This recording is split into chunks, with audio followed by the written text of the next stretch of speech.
ഒരുപാട് ആഗ്രഹിക്കുന്നു. അപ്പം ഞാൻ പ്രാർത്ഥിക്കുന്നുണ്ട് ജിത്തുബായിക്ക് അങ്ങനെ തോന്നട്ടെ, എഴുതാൻ സഹദേവനും കൂടെ ഒന്ന് വന്ന് പോവാം.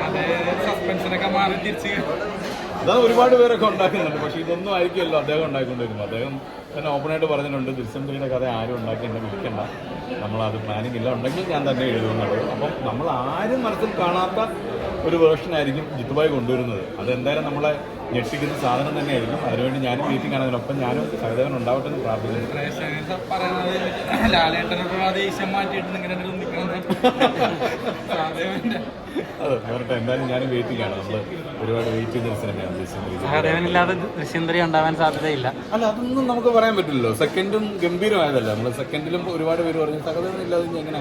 പക്ഷെ അതാണ് നോർമൽ ആൾക്കാർ ചിന്തിക്കാത്ത രീതിയിലൂടെയാണ് ജിത്തു ജോസഫ് എന്ന ഫിലിം മേക്കർ പോയിക്കൊണ്ടിരിക്കുന്നത്. ഫസ്റ്റ് മുതൽ തന്നെ സഹദേവനാണല്ലോ സിനിമയുടെ ഒരു അങ്ങനെ നിർബന്ധമില്ലല്ലോ. പക്ഷെ എല്ലാവരും ആഗ്രഹിക്കുന്നുണ്ടൊപ്പം ഞാനും ആഗ്രഹിക്കുന്ന കാര്യം എൻ്റെയും വലിയൊരു ആഗ്രഹമാണ് അതിൻ്റെ ഒരു ഭാഗമാവണമെന്ന്.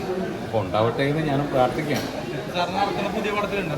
ഇല്ലില്ല, ഒന്നും പറഞ്ഞിട്ടില്ല. നടക്കുന്നില്ല. Okay, thank you so much.